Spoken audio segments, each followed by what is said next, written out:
My dear good people of Oyo State, today our hearts are filled with immense relief as the children and teachers abducted from the Hauro, Eshile, and Yawota communities in Oriire local government area have finally been reunited with their families. For every parent who endured weeks of uncertainty, every child who lived through this traumatic experience, and every citizen who prayed and hoped for their safe return, this is indeed a moment of thanksgiving. Yet, even as we rejoice, our relief is tempered by profound sorrow. We mourn the tragic loss of lives in the course of this unfortunate incident. Among them were two dedicated teachers, Mr. Joel Adesina, who was killed on the day of the abduction within the school premises, and Deacon John Olaleye, who died while in captivity. Many Nigerians witnessed the horrifying video showing the brutal murder of Mr. Michael Oyedokun, a dedicated teacher whose life was cruelly cut short by these terrorists. We will never forget security personnel, hunters, and members of the Oyo State Amotekun Corps who paid the ultimate price in the line of duty. Lieutenant F.A. Isaac, Mr. Adegun Shuaibu, Mr. Isa Saliu, Mr. Rafiu Ayuba, an unnamed soldier. We pray that Almighty God grant them eternal rest and give strength and comfort to their families during this painful period. We also honor the courage of Mr. Bamidele Paul, who sustained serious injuries and is presently receiving treatment. We pray for his full and speedy recovery.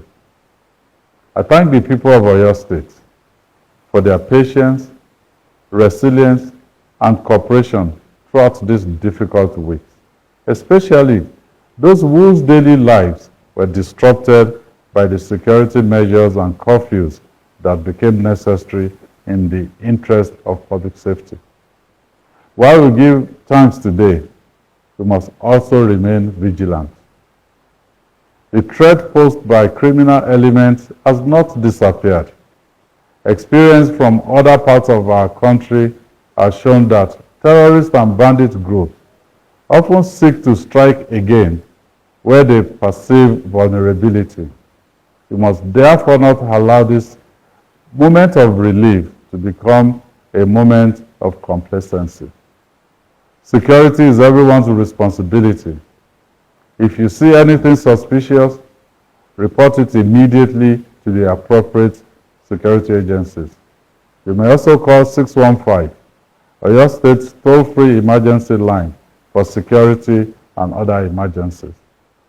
The vigilance of our communities remains one of our greatest strengths. This painful experience has also compelled us to rethink how we secure communities that border the old Oyo National Park. Under our Constitution, national parks fall under the jurisdiction of the federal government, and we respect that constitutional arrangement. However, constitutional limits do not diminish our responsibility to do everything within our lawful powers to protect the people of Oyo State. Accordingly, the Oyo State government will immediately strengthen oversight of all access routes leading into and out of the old Oyo National Park through our adjoining local government areas.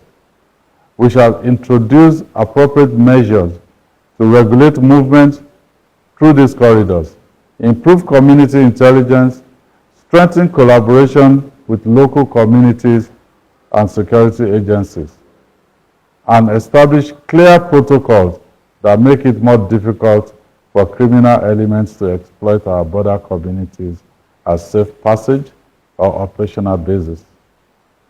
Detailed implementation guidelines will be announced shortly. Leadership is ultimately measured not only by how we respond to tragedy, but by whether we learn from it and build stronger institutions afterwards.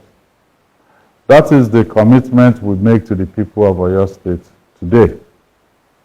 The reunion of these children and teachers with their families does not mark the end of this painful chapter.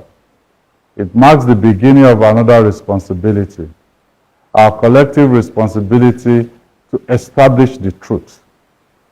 The circumstances surrounding this incident are sufficiently grave and unusual to warrant independent scrutiny beyond our domestic institutions. I therefore, with a full sense of responsibility as the Executive Governor of Oyo State, call on the appropriate international human rights and accountability mechanisms, including those within the United Nations system, to closely examine the facts surrounding this abduction and the circumstances of its resolution. Such scrutiny is not intended to undermine our institutions.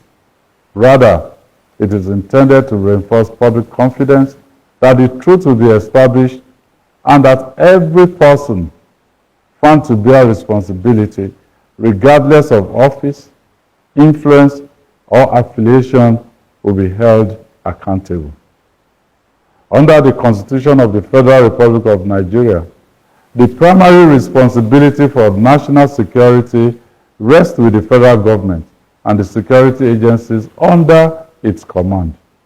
The Nigerian people, therefore, deserve a full and transparent account of what happened, who was responsible, whether there were institutional failures, negligence, or collusion at any level, and what measures must now be taken to ensure that no community is ever subjected to such an ordeal again. This is not about politics.